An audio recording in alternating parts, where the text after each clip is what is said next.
Welcome to waste plus. और इसके अंदर पढ़ेंगे हम 6 जुलाई का करंट अफेयर। वीडियो को पूरा देखें। अगर आपको वीडियो पसंद आता है तो लाइक शेयर और सब्सक्राइब करें। चलिए शुरू करते हैं सबसे पहले टॉपिक के साथ। तो सबसे पहला टॉपिक क्या है अपना, तो वो है फाइनेंशियल एक्शन टास्क फोर्स यानी कि FATF। तो क्या होता है FATF? हाल ही में सिंगापुर के टी राजाकुमार को anti money laundering watchdog financial action task force के अध्यक्ष के रूप में नियुक्त किया गया है। मार्कस प्लेयर की जगह राजा कुमार को नियुक्त किया गया है।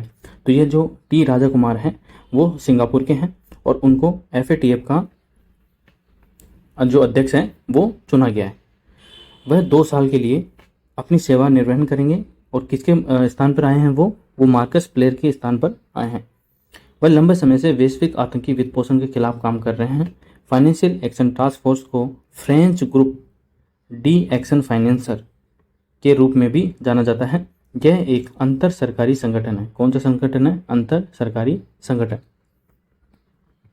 तो आप ध्यान रखेंगे ये कौन सा संगठन है? अंतर सरकारी संगठन। और इसका जो अन्य नाम है वो क्या है? तो अन्य नाम इसका फाइनेंशियल एक्शन टास्क फोर्स को फ्रेंच में ग्रुप डी एक्शन फाइनेंसर यानी कि ग्रुप डी एक्शन फाइनेंसर के नाम से भी जाना जाता है। इसकी स्थापना 1989 में मनी लॉन्ड्रिंग से निपटने तथा नीतियों को विकसित करने के लिए G7 की एक पहल के रूप में की गई थी। वर्ष 2001 में आतंकवाद के वित्तपोषण को शामिल करके इसके जनादेश का विस्तार किया गया। FATF अंतर्राष्ट्रीय वित्तीय प्रणाली की अखंडता के लिए आतंकवादी वित्तपोषण, मनी लॉन्ड्रिंग और अन्य संबंधित खतरों से निपटने हेतु मानकों को स्थापित करने एवं कानूनी परिचालन तथा नियामक उपायों के प्रभावी कार्यान्वयन को बढ़ावा देने के उद्देश्यों के साथ काम करता है। यह इन क्षेत्रों में राष्ट्रीय विधायी और नियामक सुधार लाने के लिए आवश्यक राजनीतिक इच्छा शक्ति पैदा करने का काम करता है। तो अभी आपने देखा होगा कि जो पाकिस्तान है वो FATF की जो ग्रे सूची होती है, ग्रे लिस्ट होती है, उसके अंदर शामिल है। तो जो ग्रे लिस्ट होती है उसके अंदर शामिल होने से क्या होता है? अंतर्राष्ट्रीय वित्त नहीं मिलेगा, लोन नहीं मिलेगा, ऋण नहीं मिलेगा, ठीक है। और उसको जैसे उसके अंदर जो FDI आता है उसके अंदर कमी हो जाएगी। तो ये सब इसके कारण होते हैं ग्रे लिस्ट के अंदर शामिल होने के। फिर नेक्स्ट है प्रौद्योगिकी नवाचार केंद्र तिहान। तो तिहान कहाँ पर है? केंद्रीय विज्ञान और प्रौद्योगिकी राज्य मंत्री ने 4 जुलाई 2022 को IIT हैदराबाद परिसर में मानव रहित हवाई वाहन विकसित करने के लिए अत्याधुनिक ऑटोनॉमस नेविगेशन पर प्रौद्योगिकी नवाचार केंद्र तिहान का उद्घाटन किया है। ठीक है, कहाँ पर किया है? हैदराबाद यानी कि तेलंगाना के अंदर इसको किया है। और तेलंगाना की स्थापना कब होती है? तो ये आंध्र प्रदेश से अलग होकर 2014 में इसका फॉर्मेशन होता है। अगली पीढ़ी की स्मार्ट मोबिलिटी प्रौद्योगिकियों के क्षेत्र में उभरता IIT हैदराबाद नवाचार के लिए विज्ञान और प्रौद्योगिकी मंत्रालय को सहयोग प्रदान कर रहा है। किसको सहयोग प्रदान कर रहे हैं? विज्ञान और प्रौद्योगिकी मंत्रालय को। स्वायत्त नौवहन और डेटा अधिग्रहण प्रणाली के विशिष्ट डोमेन क्षेत्र में अंतर विषयी प्रौद्योगिकियों के अनुसंधान एवं विकास पर आवश्यकता अनुसार ध्यान देने के साथ ही यह केंद्र मानव रहित व स्वायत्त वाहनों से संबंधित विभिन्न चुनौतियों के तत्काल समाधान पर जोर देता है। IIT हैदराबाद में मानव रहित वायुयानों यानी कि अनमैन्ड एरियल व्हीकल्स तथा दूरस्थ नियंत्रित वाहनों ROVs के लिए स्वायत्त नौवहन प्रणाली अथवा ऑटोनोमस नेविगेशन सिस्टम पर आधारित प्रौद्योगिकी नवाचार केंद्र को तिहान फाउंडेशन के रूप में जाना जाता है। तो जो तिहान फाउंडेशन है वो किस रूप में जाना जाता है? जो ऑटोनोमस नेविगेशन सिस्टम पर आधारित प्रौद्योगिकी नवाचार केंद्र है उसी को तिहान फाउंडेशन के रूप में जाना जाता है। संस्थान द्वारा जून 2020 में इसे खंड 8 कंपनी के रूप में मान्यता दी गई है। कौन से? खंड 8। तो यह आपको ध्यान रखना है कि जो प्रौद्योगिकी नवाचार केंद्र तिहान है उसको एक तो तिहान फाउंडेशन के नाम से जानते हैं और 2020 में इसको स्थापित किया गया, वो भी खंड 8 की कंपनी के रूप में। एक बहुविभागीय पहल है जिसमें प्रतिष्ठित संस्थानों और उद्योगों के सहयोग तथा समर्थन के साथ IIT हैदराबाद में electrical, computer science, mechanical and aerospace, civil, गणित व डिजाइन के शोधकर्ता शामिल हैं। यह आत्मनिर्भर भारत, स्किल इंडिया और डिजिटल इंडिया की दिशा में उचित कदम है। ठीक ठीक है, तो किस किस के लिए उचित कदम है ये? एक तो आत्मनिर्भर Bharat, skill India, digital India की दिशा में एक उचित कदम है। तो ये आप ध्यान रखेंगे। प्रौद्योगिकी नवाचार केंद्र कहाँ पर है? तो आपसे ये भी पूछा जा सकता है कि प्रौद्योगिकी नवाचार केंद्र का जो मुख्यालय है वो कहाँ पर है? तो वो है IIT हैदराबाद परिसर के अंदर, यानी कि तेलंगाना के अंदर। हैदराबाद तेलंगाना की राजधानी है। दूसरा, इसकी स्थापना कब की गई थी? तो जून 2020 में, और इसे खंड 8 कंपनी के रूप में मान्यता दी गई। ठीक है, और इसको तिहान फाउंडेशन के नाम से भी जानते हैं। नेक्स्ट है, ये क्वेश्चन देख लीजिए आप। जो प्रीवियस ईयर 2013 में आया हुआ क्वेश्चन है ये, निम्नलिखित में से कौन मृदा में नाइट्रोजन मिलाता है? मृदा में नाइट्रोजन, ठीक है। जानवरों द्वारा यूरिया का उत्सर्जन, ठीक है, मनुष्य द्वारा कोयले को जलाना, और मृत वनस्पति। तो इन तीनों के अंदर से आपको बताना है कि कौन सा आंसर सही है, ठीक है। और ये नीचे आंसर की व्याख्या दी गई है। क्या दी गई है? व्याख्या, ठीक है। तो ये आंसर आपको बताना है। मैं कल इसके अंदर इस आंसर का जो मतलब इस क्वेश्चन का जो आंसर है वो कमेंट बॉक्स में पिन कर दूंगा, ठीक है। वैसे आप इस व्याख्या से अंदाजा भी लगा लेंगे कि आंसर कौन सा है, ठीक है। नेक्स्ट है नारी को नमन योजना। तो ये क्या योजना है? हिमाचल प्रदेश की ये योजना किसकी है? हिमाचल प्रदेश की नारी को नमन योजना। हिमाचल प्रदेश के मुख्यमंत्री जयराम ठाकुर ने राज्य की महिलाओं के लिए नारी को नमन योजना शुरू की है। हिमाचल प्रदेश सरकार ने महिलाओं को राज्य सरकार की बसों में टिकट की कीमतों में 50% की छूट देने की घोषणा की है। तो नारी को नमन योजना के तहत जो राज्य सरकार की जो बस टिकट हैं, बसों में जो टिकट हैं, उनकी कीमतों में 50% की छूट देने की घोषणा की है। टिकट में महिलाओं को रियायत देने के अलावा सरकार ने HRTC बसों में न्यूनतम किराए को 7 रुपये से घटाकर 5 रुपये करने की भी घोषणा की है। इसके अलावा HRTC की राइड विद प्राइड टैक्सियों में महिला ड्राइवरों के 25 पद भरे जाएंगे। तो ये अच्छी पहल है हिमाचल प्रदेश की। तो आपसे पूछा जा सकता है हिमाचल प्रदेश की जो पहल है उसको, वो अभी हाल ही में महिलाओं के लिए जो पहल शुरू की है हिमाचल प्रदेश ने, उसका नाम क्या है? नारी को नमन योजना है। और हिमाचल प्रदेश के मुख्यमंत्री कौन है? तो जयराम ठाकुर है, ठीक है। और बसों में जो टिकट लगता है, ठीक है, उसमें कितने प्रतिशत की छूट की घोषणा की है? तो 50% की। HRTC में मोटर मैकेनिक, इलेक्ट्रीशियन आदि के 265 पदों पर भी भर्ती की जाएगी। HRTC हिमाचल प्रदेश में राज्य के स्वामित्व वाला सड़क परिवहन निगम है। HRTC भारत में पहले RTC में से एक है जो सभी प्रकार की बसों में टिकटों की ऑनलाइन बुकिंग की सुविधा प्रदान करता है। इसकी स्थापना वर्ष 1958 है। कब है? 1958। किसका? HRTC का। हिमाचल प्रदेश सरकार, पंजाब सरकार और रेलवे द्वारा मंडी कुल्लू सड़क परिवहन निगम के रूप में की गई है, ठीक है। मंडी कुल्लू सड़क परिवहन निगम के रूप में की गई थी।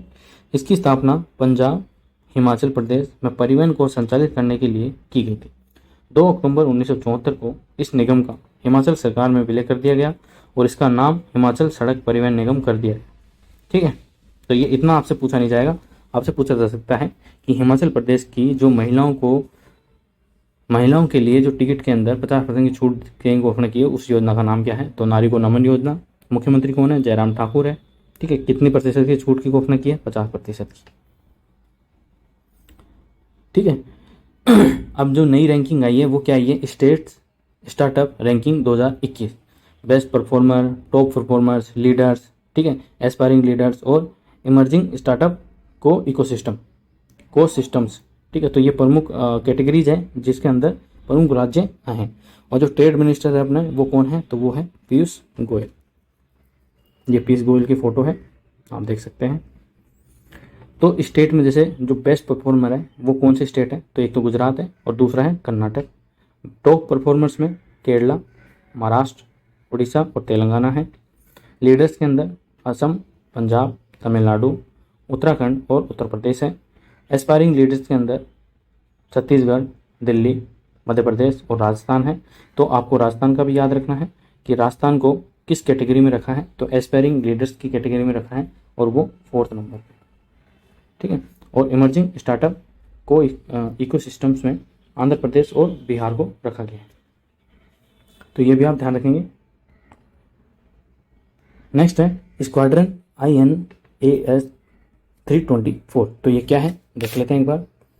हाल ही में भारतीय नौसेना ने पूर्वी नौसेना में एक नया भारतीय नौसेना एयर स्क्वाड्रन 324 अधिकृत किया है। ये पूर्वी तट पर निगरानी क्षमता को बढ़ाएगा। तो क्या है ये? एक हेलीकॉप्टर है। यह इकाई स्वदेशी रूप से डिजाइन और निर्मित उन्नत हल्के हेलीकॉप्टर ALS-MK-MR हेलीकॉप्टरों का उपयोग करने वाली पूर्वी समुद्र तट की पहली नौसेना स्क्वाड्रन है। तो ये स्क्वाड्रन है, ये एक एक सैनिकों की टुकड़ी है, ठीक है, नौसेना टुकड़ी है ये। इसे कैस्ट्रेल्स नाम दिया गया है, जिसका मतलब है शिकारी पक्षी। तो ये आपको पूछा जा सकता है कि हाल ही में समाचारों में रहे कैस्ट्रेल्स क्या है? तो वो एक स्क्वाड्रन सैन्य टुकड़ी है, जिसका मतलब शिकारी पक्षी है, और इनमें अच्छी संवेदी क्षमताएं हैं जो विमान और वायु स्क्वाड्रन की इच्छित भूमिका को प्रदर्शित करते हैं। स्क्वाड्रन के प्रतीक चिन्ह में कैस्ट्रेल को दर्शाया गया है, जो विशाल नीली और सफेद समुद्री लहरों पर खोज कर रहा है, जो स्क्वाड्रन की अभिन्न समुद्री टोही और खोज एवं बचाव भूमिका प्रतिनिधित्व करता है। ALS-MK थर्ड हेलीकॉप्टर अत्याधुनिक उपकरणों से सुसज्जित है, जिनमें अत्याधुनिक निगरानी, रडार और इलेक्ट्रो ऑप्टिकल सेंसर शामिल है। उन्नत हल्का हेलीकॉप्टर यानी कि ALS क्या है? यह हिंदुस्तान एरोनॉटिक्स लिमिटेड द्वारा विकसित व निर्मित है। HAL सार्वजनिक क्षेत्र की विमान निर्माण कंपनी है, ये तो आपको पता ही होगा। समुद्री टोही यानी कि जो मरीन है, ठीक है, वो टोही तथा खोजबीन एवं बचाव यानी कि SAR की अपनी मुख्य भूमिकाओं के अलावा इन हेलीकॉप्टरों को मानवीय सहायता एवं आपदा राहत HADR संचालन के साथ साथ समुद्री कमांडो के साथ स्पेशल ऑपरेशंस के लिए भी तैनात किया जा सकता है। गंभीर रूप से बीमार रोगियों की चिकित्सा की सुविधा के लिए एयर एम्बुलेंस की भूमिका में उपयोग हेतु इसमें एक airborne medical intensive care unit यानी कि MICU भी शामिल है। तो ये आपको ध्यान रखना है, ठीक है। नेक्स्ट है राज्यों की स्टार्टअप रैंकिंग 2021। हमने वो पिक्चर तो देख ही ली है पीयूष गोयल वाली, ठीक है। अब वो देख लेते हैं उसके बारे में। वाणिज्य और उद्योग मंत्रालय द्वारा जो ये रैंकिंग है कौन निकालता है? तो सबसे पहला क्वेश्चन आपसे यही बन सकता है कि राज्यों की स्टार्टअप रैंकिंग 2021 किस मंत्रालय के अधीन निकाली जाती है? तो वाणिज्य और उद्योग मंत्रालय के द्वारा। मंत्री कौन है? तो पीयूष गोयल मंत्री है अपने, पीयूष गोयल द्वारा स्टार्टअप इकोसिस्टम की सहायता को लेकर राज्यों की रैंकिंग के तीसरे संस्करण कौन सा है? थर्ड है। तो ये भी आपको ध्यान रखना है कि परिणाम जारी किए गए हैं। इससे पहले वाणिज्य और उद्योग मंत्रालय द्वारा ease of doing business ranking जारी की गई, जो बिजनेस रिफॉर्म्स एक्शन प्लान बर्फ रिपोर्ट 2020 पर आधारित है। राज्य की स्टार्टअप रैंकिंग। भारत सरकार की स्टार्टअप इंडिया पहल में नवाचार को बढ़ावा देने और नवोदित उद्यमियों को अवसर प्रदान करने के लिए देश में एक मजबूत स्टार्टअप पारिस्थितिकी तंत्र का निर्माण करने की परिकल्पना की गई है। वाणिज्य और उद्योग मंत्रालय के तहत उद्योग और आंतरिक व्यापार संवर्धन विभाग यानी कि DPIIT, ठीक है, 2018 से राज्यों के स्टार्टअप रैंकिंग अभ्यास का आयोजन कर रहा है। तो वाणिज्य और उद्योग मंत्रालय के तहत जो DPIIT है यानी कि उद्योग और आंतरिक व्यापार संवर्धन विभाग है, दोनों ने साथ मिलकर ये रैंकिंग निकाली है। ये अभ्यास देश में स्टार्टअप के लिए कारोबारी माहौल को आसान बनाने में महत्वपूर्ण भूमिका भी निभाता है। नेक्स्ट क्या है? तो इसके उद्देश्य क्या है इस रैंकिंग के? स्टार्टअप इकोसिस्टम को बढ़ावा देने के लिए राज्यों और केंद्र शासित प्रदेशों द्वारा की गई प्रगति को सामने लाने में मदद करता है, प्रतिस्पर्धात्मकता को बढ़ावा देना और राज्यों केंद्र शासित प्रदेशों को सक्रिय रूप से काम करने के लिए प्रेरित करता है कि जिसकी रैंकिंग कम रह गई है उसको आगे आना है, उसकी टेक्नोलॉजी में इम्प्रूवमेंट करनी है और अन्य राज्यों के बीच में जो कॉम्पिटिटिवनेस है उसको बढ़ाना है। राज्य और केंद्र शासित प्रदेशों को अच्छे अभ्यासों की पहचान करना, सीखने और दोहराने के लिए सुविधा प्रदान करना इसके अंदर शामिल है। वर्गीकरण देख लेते हैं। राज्य और केंद्र शासित प्रदेशों को 5 श्रेणियों के अंदर वर्गीकृत किया गया है। कौन कौन से हैं? सर्वश्रेष्ठ कलाकार, शीर्ष प्रदर्शक, नेता यानी कि लीडर्स, आकांक्षी नेता, ठीक है, और उभरते स्टार्टअप पारिस्थितिकी तंत्र, जो हमने उस पिक्चर के अंदर देखा। आपको मैं फिर से दिखा देता हूँ एक बार। ये देखिए, best performer, top performers, leaders, aspiring leaders, emerging startup ecosystem, ठीक है। एक बार फिर से देख लिए बेस्ट परफॉर्मर कौन कौन बने हैं? तो गुजरात और कर्नाटक बने हैं। टॉप परफॉर्मर्स कौन कौन बने हैं? तो केरला, महाराष्ट्र, उड़ीसा और तेलंगाना बने हैं, ठीक है। लीडर्स कौन बने हैं? तो असम, पंजाब, तमिलनाडु, उत्तराखंड यानी कि UK और उत्तर प्रदेश यानी कि UP, तो ये बने हैं leaders. Aspiring leaders Chhattisgarh, Delhi, MP और राजस्थान, ये एस्पायरिंग लीडर्स हैं। और इमर्जिंग स्टार्टअप इकोसिस्टम में आंध्र प्रदेश, ठीक है, और बिहार शामिल है, ठीक है। तो ये आप ध्यान रखेंगे। 7 व्यापक सुधार क्षेत्र कौन कौन से हैं? तो वो है, सबसे पहले संस्थागत सहयोग है, ठीक है, नवाचार और उद्यमशीलता को बढ़ावा देना, बाजार तक पहुंच, इंक्यूबेशन सहयोग और वित्तीय सहयोग। और 7वां है सक्षमकर्ताओं के क्षमता निर्माण के लिए मेंटरशिप सहयोग। तो ये प्रमुख व्यापक सुधार क्षेत्र हैं। इसके परिणाम क्या होंगे?